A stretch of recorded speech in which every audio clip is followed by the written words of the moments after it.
Welcome to Grow and Learn. This is Zorina. Our guest today is a very accomplished lady. She speaks to entrepreneurs and helps them accomplish seven figures within a tremendously short period of time.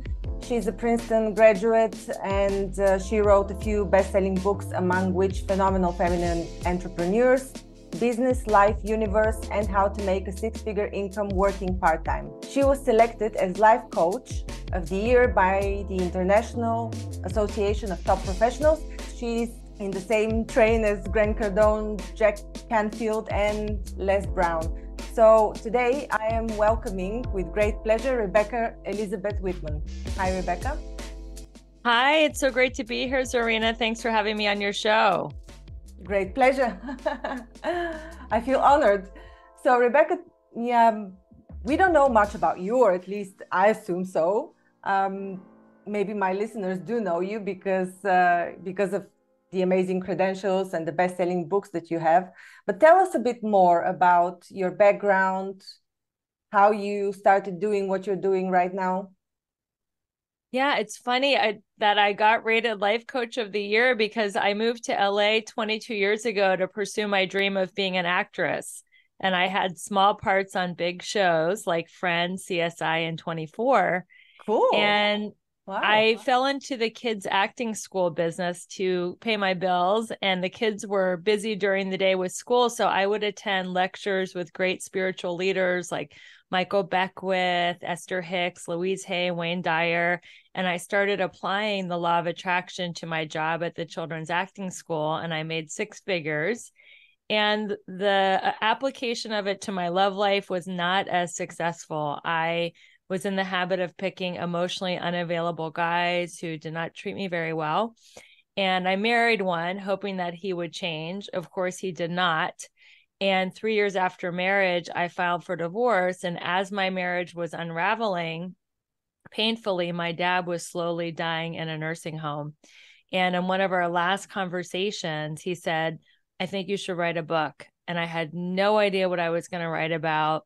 A few months later, my dad had passed, my marriage was dissolved, and I was sitting in my financial planner's office, and he was looking at my portfolio, and he said, Rebecca, I can't believe this. You are a self-made millionaire with your real estate investments and your stock portfolio, yet I know you recently lost your marriage and you lost your father. And I think you should write a book inspiring people to be so resilient. So I wrote a book. It's called How to Make a Six-Figure Income Working Part-Time. And in the book, I divide life into seven key areas, which I call my seven pillars of abundance. And when you have all seven pillars of life in alignment, you can be, do, or have anything you want. So now I coach women on how to go from burned out to balanced, beautiful, and abundant. And I am now happily married to my soulmate. So I also coach women on how to manifest their soulmate in midlife in seven simple steps. And that's what we're going to dive into today. Wow, awesome. I'm excited. First of all, what is a soulmate? I mean, I've clearly a lot of people have delved into the topic of soulmates, twin flames. What is a soulmate for you? Sure. A twin flame is different than a soulmate. A twin flame is when two souls come down from heaven and they literally have the same exact personality and traits. And that can be very volatile because people who are too much like us, we tend to fight with them and they drive us a little crazy. So there's a lot of fighting and there's a lot of drama and a lot of karma with your twin flame. A soulmate can be anybody that you've known in a past life. So if you've ever had that feeling where you meet someone and you just like right away feel connected and very comfortable and familiar, that is a soulmate. So you could have a soulmate lover, soulmate friend, soulmate even pet.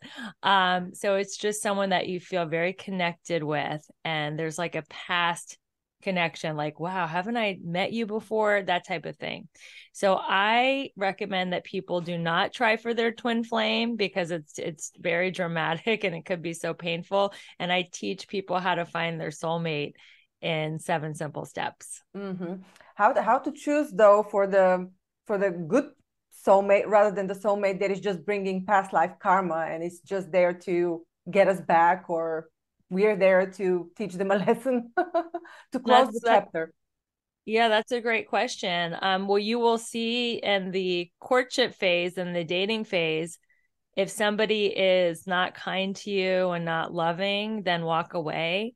I teach that there is no such thing, Zarina, as neutral energy. People are either loving and lifting you up, or they're draining you and bringing you down. So if you see in the dating phase that someone is not being loving and supportive, then you walk away, because, in midlife, we've already had a lot of heartbreak. We don't want to waste any more time on karmic and painful relationships. And I will tell you, the relationship that I teach people to have is very peaceful and drama free. And for me, I'm in that type of relationship now, and it's different. I used to think that having a peaceful relationship meant it was boring. But now, after having so many high drama relationships, I decided I'm done with the drama. I don't care if I'm alone. I'd rather have a peaceful life and be alone than all the pain and drama that comes from relationships that are toxic. Mm-hmm. Is that the reason why we're titling this specifically finding your soulmate for midlife women, or is there another reason? Is there a different aspect to finding your soulmate at this stage in life, other than the realization that you want peace? Well, I think women think it's harder. They have a limiting belief that they've aged out of the dating game, that they're somehow less desirable, less beautiful. There's less choices. So I am here to empower women and let them know that it does not have to be harder at this age. That is a limiting belief. That is society trying to keep women down and trying to give them a shelf life. Like, young women are valuable because they can reproduce, and older women are less valuable. And that is just simply not true. Women are valuable, and people in general are valuable at every single age. And with age comes a lot of wisdom and a lot of beauty just from having life experience. Mm-hmm. Yeah. Would you like to share your story? Or maybe after the Sure. seventh I pillar? would love to share my story. So right after I got divorced, I went on a lot of dating sites because my ex-husband said, "You're never going to meet anybody else. You blew it. I'm the best one that you'll ever get. And you're going to spend the rest of your life pining for me." Right. So I wanted to prove him wrong. And I went on 5 swiping apps. I even hired a high-end matchmaker. I went on so many bad dates that I can't even tell you. And the few guys that I liked didn't like me. It just was a not successful endeavor. So I decided I am just going to do what I call a dating detox. I am going to recalibrate, start over from a blank slate, and I'm going to take 90 days off. I'm not going to do any dating. I'm not even going to make small talk with a man for more than 2 minutes. And 6 weeks into this dating detox, I went to a party thrown by the owner of my gym. And the following week was my book launch. So I invited everyone at the gym party to my book launch. And a week later, the only person from the gym party that showed up was Ben. And he bought a book, and he said, "I bought the book, but instead of signing it here, I would like you to sign it on a dinner date." And I was like, "Oh, okay." Cool. So I went on the dinner date, and he said that I walked in with a chip on my shoulder, like, "Oh God, here we go again." And he kind of won me over, and we ended up closing down that restaurant because we talked so much. And the next 2 dates, the same thing happened. We closed down the restaurant because we had so much to talk about. And we got married on 12/21/21 at 12:21 p.m. I really like alignment. And we're coming up on 2 years of marriage, and we've traveled all over. We went to Fiji for a honeymoon. We've been to Spain, Portugal, Mexico, and we're just having so much fun. And it's easy. It's a different style of relationship. So that's why I'm so passionate about teaching people that if I can do it, anybody can do it. Because I thought I was so unlucky when it came to relationships. That's a great story, Rebecca. And it seems like the 7 steps that you have were not exactly what you were applying in your personal case. Did you develop it afterwards?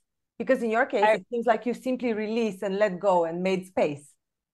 Yeah, I reverse engineered it because I'm like, okay, how did this actually happen? And I reverse engineered it. And prior to meeting my husband, I had spent a lot of time and money studying with relationship coaches, taking classes and seminars. So I kind of combined what happened and my story with all the different courses and what I had studied in the past.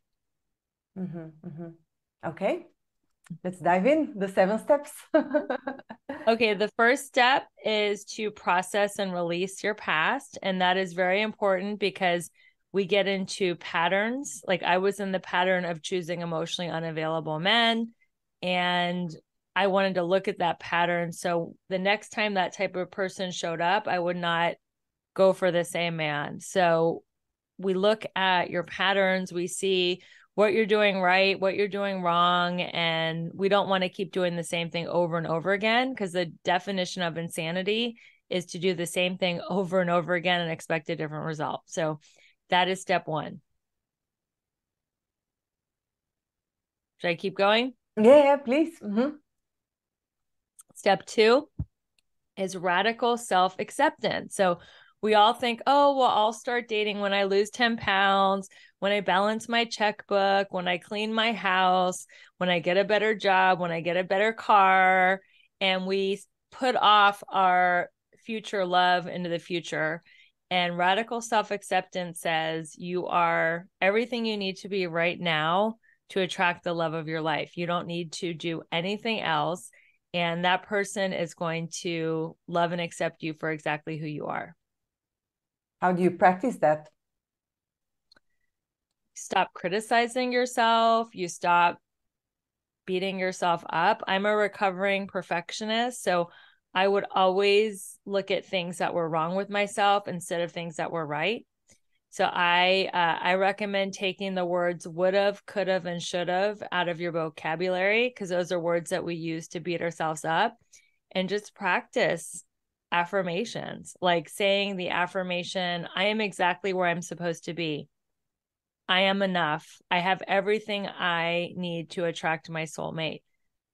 Radical self-acceptance is really crucial because I learned, Zarina, that because I was constantly criticizing myself in my own mind with my inner dialogue, I would attract people that were constantly criticizing me. And I realized that you attract who you are, not who you want. So when I started to talk to myself in a more loving, compassionate way, I attracted someone who spoke to me in a more loving, compassionate way. Isn't this a longish process, though? It's not like with affirmations, the results come easily. You need a period of time where you practice this. I don't think so. I think you could do it as a quantum leap and say, I am enough. Like I have everything I need to manifest my soulmate today.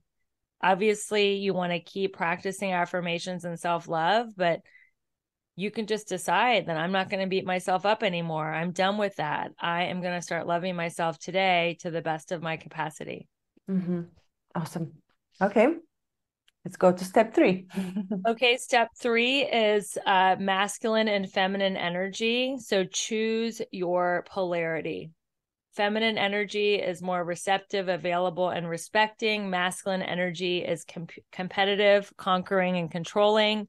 The masculine energy does the pursuing, the asking out on dates, the planning of dates, and the feminine energy is gracious and available. So a lot of people who are feminists have a problem with this. I am a feminist. Feminism is a socioeconomic movement that means equal pay for equal work, but it does not mean in relationships that there is a leader and a follower. So this works whether you're gay, straight, bi, gender fluid, it doesn't matter. It's like a dance. Somebody's got to be leading the dance and someone's got to be following for there to be passion and romance. If people are both leading at the same time, that's like a slam dance, and that is not sensual or sexy. Okay, got it. Is there a tip of how to become more feminine? Yes, you are more feminine by waiting for the person to ask you out, waiting for the person to text you, and then you you match and model what they do. So if they text you hi, you text back hi. If they text back, how was your day? You say, great, how was your day? You do not trauma bond. You do not like text 10 paragraphs when they say, how was your day? You just let them lead, and you do it almost like a Simon Says. Yeah. Match and model. That would be a great tip that I could give your listeners who want to be more feminine.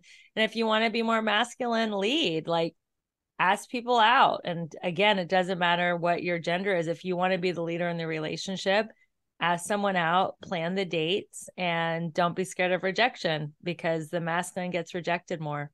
Mm-hmm. I see. And then there's this case, because I've gotten such questions on my Heal and Learn channel before. What if the roles are reversed in a relationship? So what if the woman is more dominant naturally and wants to play the dominant role? She again leads, or then she should be leading. Then she can plan dates, initiate calls and texts. Yeah. She's in control. You know, some men in this day and age, they do want to be more feminine, and some women do want to be more masculine, and that's totally okay. I don't have any judgment. Just know the role that you're in and embrace that role. Yeah. Okay. All right. The next one is deciding where to fish. So I make the analogy of finding people like fishing. You got to know which pond to go into to find the fish. And a pond is a location. So do you want to fish in person, or do you want to fish online? If you want to fish online, I recommend using photos that are current, that actually look like you. Do not lie about your weight, your age, your views, anything, because then when you show up on the date and you're 10 years older and 10 pounds heavier than your picture, then they feel like they're duped. And any good relationship, whether business or personal, is built on the foundation of trust. So make sure that the photos look like you. Make sure you tell the truth. And if they judge you for your age and they don't ask you out, then that's not your person anyway, because you don't want to go out with someone who judges you for your age. And then if you're meeting in person, you want to go to a local hotspot where you're actually going to see people. So I teach you to go to like a fancy bar or a popular coffee shop, or, you know, somewhere where you actually can sit and talk to people and socialize. And I know you're in Europe, Zarina. People actually socialize there. They do. And, in America, everybody's going so fast and they're in such a hurry.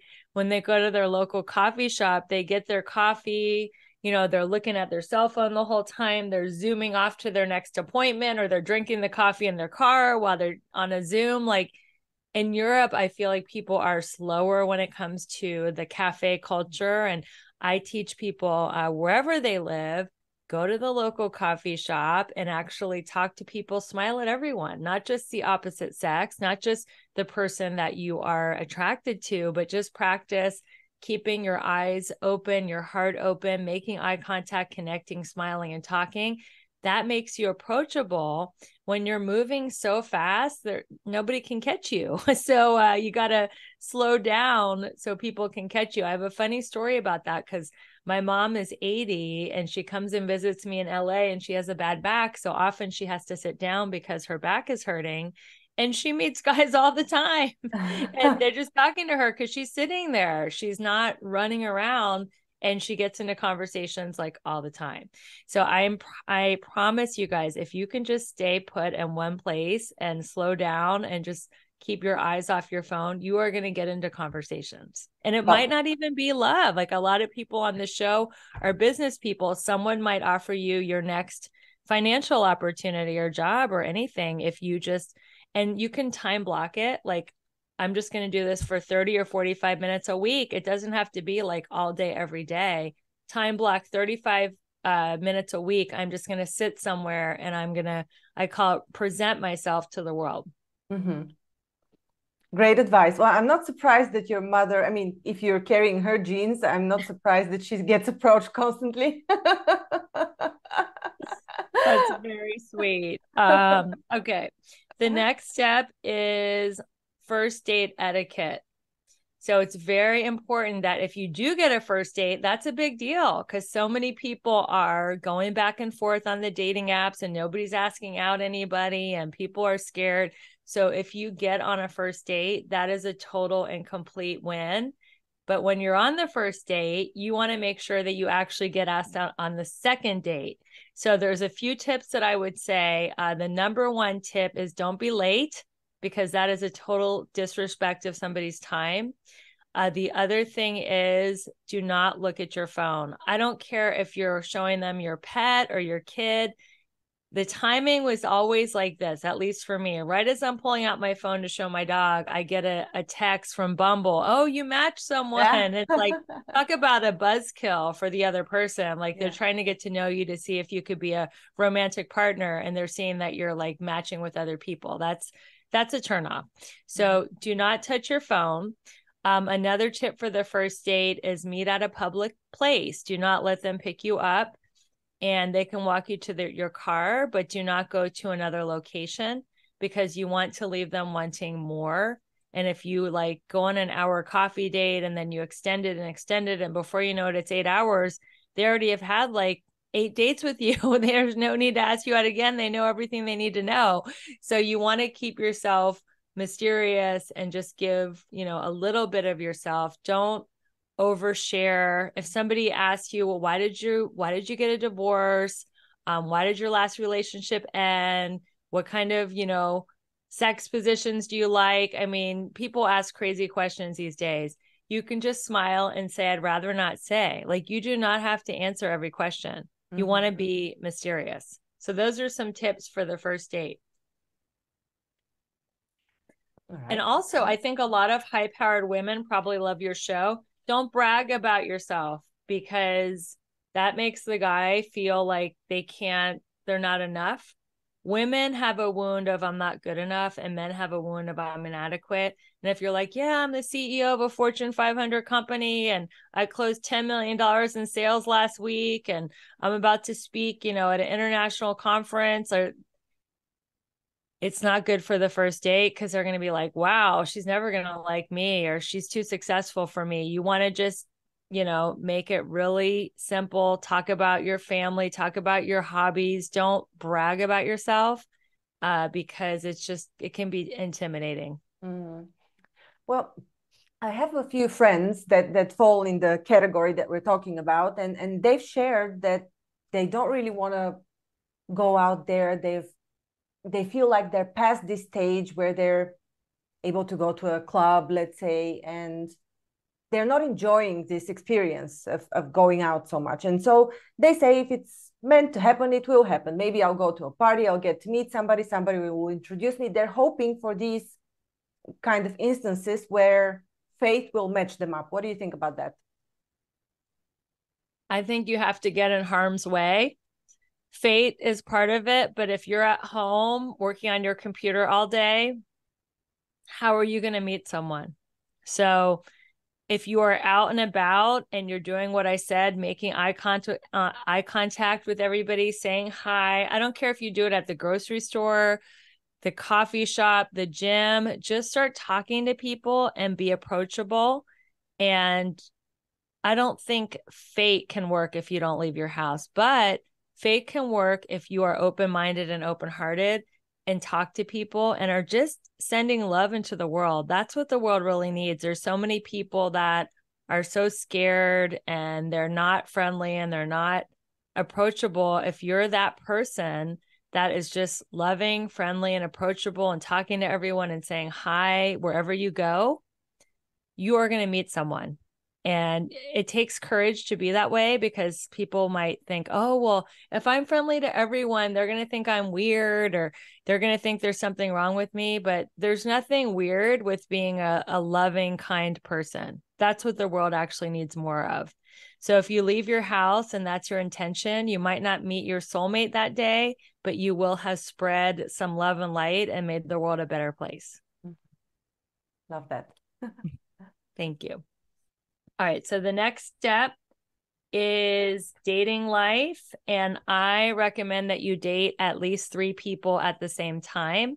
So I'm not talking about being intimate with 3 people. I'm talking about the dating phase is just socializing, getting to know people, because most women get obsessed with one person. And if they don't call and they don't text, at least for me, I would be in the worst mood. Like if I was just waiting for that one guy to call or text and he didn't, I'd be like devastated.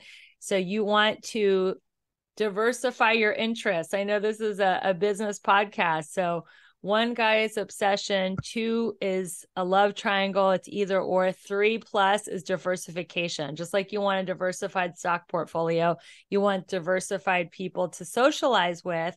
That way you get to choose the best possible fit for yourself.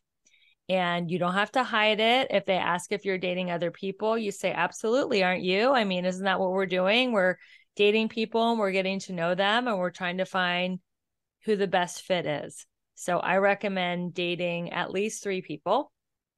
And for how long do you recommend this happening? And how long should the dates be? Should they all go about 1 hour or longer? I mean, I like the first date to be a coffee date. Then you could go to a lunch or a dinner date, but between, I would say 1 and 2.5 hours, no more than 3 hours. And I would say anywhere from 1 month to 3 or 4 months before you decide, or you might not even find that person. Then you can keep dating until there's someone that you decide you want to be exclusive with. What if there's an immense attraction like you had with your soulmate? Like you went on a date immediately for a longer period of time. You closed 3 nights in a row, closed the place. You don't have to wait. I mean, if there's someone that you feel you're looking for, the 3 C's: chemistry, communication, and compatibility. Mm-hmm. If you feel all 3 things, all 3 C's right away, and you don't want to date anyone else and they feel it too, then you can just date that person. But a lot of people don't know how they feel about someone, or maybe they want to be exclusive and they don't know if the other person does. So you don't want to just be so obsessed with someone and not know how they feel about you. So that is why I recommend dating at least 3 people. And then if you're in the feminine energy, when the masculine says, hey, I want to be intimate, I want to take this to the next level, it's been great socializing, but let's do something else. Then that's the next step. The 7th step is called closing the deal. You want to negotiate before I am intimate with you physically. I want to make sure that we're on the same page, that we are sexually and socially monogamous, and that we are thinking long term. So that is the last step. So then when you negotiate sexual and social monogamy, that doesn't mean, oh, well, I'm just intimate with this one person, but I'm having coffee and I'm having DM conversations and I'm going on trips with another person. That means that you are sexually and socially monogamous with that person. And I recommend that you give it a year, you give it 4 seasons, and then you decide after a year if you want to be more serious, if you want to like be engaged or, have a promise ring or have a wedding. You can certainly move in before the end of the year, but I wouldn't make any legal decisions until you've known that person for a year. And why is the period of a year especially important? Because there are a lot of psychopaths that can show themselves to be a certain way. And after a year, I think you really get to know someone and they reveal themselves. Another way to really get to know someone is to travel with them. Because if you take a trip, you really see all sides of their personality come out. Sometimes when you're on a date, it's like a performance. Like someone can be really nice and kind and compassionate for 2 or 3 hours, but usually when you travel, the luggage gets lost or the room isn't ready or, something happens, and you get to see how they deal with conflict, and you just really get to know someone more when you take a trip with them. Mm-hmm. Understood. I was more thinking that a year would have to do something with the changing energies, and that's how a person completes a cycle, like in a more esoterical terms, but yeah, well, I mean, you see how someone goes through all 4 seasons of, of a year. Each season has its different, wonder and its different, tone. So that's true as well. You get to see how they handle the holidays. And, some people get really triggered, at least in America. I don't know if it's the same in Europe, but people in America get really triggered around the holidays. Is it the same over there? I think it depends in which part of Europe. Europe is a very diverse place. Yeah. And where you are in Austria or I would Bulgaria. say it's similar. Yeah. Yeah. So people get, different seasons, how do they take summer? Are they able to get some more downtime and go outside more? Like, yeah, I actually think that is a great point, Zarina. You want to see how they handle all 4 seasons. Yeah, very cool. So, based on your experience now, helping women with this methodology, what do you find the success rate is? Does everyone find is everyone able to at least open up for the possibility to find a partner? Well, I think why do we want anything, Zarina? Why do we want a soulmate? Why do we want a 7-figure business? Why do we want a vacation home? So we can be happy. That is why we think that if I get this, then I'll be happy. The goal is happiness. So with this teaching, whether they meet their soulmate in 8 weeks, because I actually have an 8-week course coming up, or 8 years, as long as they're happy in the journey, I think that's the whole point. And that actually speeds up meeting your soulmate when you decide to have fun and be happy. And like I said, about just going out there and sharing love and light and connecting and being open-minded and open-hearted, it's a way more enjoyable way to go through your day and your life than just hiding behind your cell phone or your tablet, thinking all the good ones are already taken. I'm just going to end up dying alone. All those limited thoughts are just a sad, lonely way to go through life. So I will tell you that I have helped women meet their soulmate in 8 weeks, right after my 8-week course. Some of them, it took 6 months, but I will tell you that I truly believe there is a lid for every pot. And if you do these 7 steps, you will eventually meet your soulmate. Awesome. Tell us a bit about the starting dates, a bit about the course. Sure. Yeah. It starts October 30th. We meet every week for an hour. And each week we go through one of these steps. We do a deep dive. I give you tips, tools, and strategies.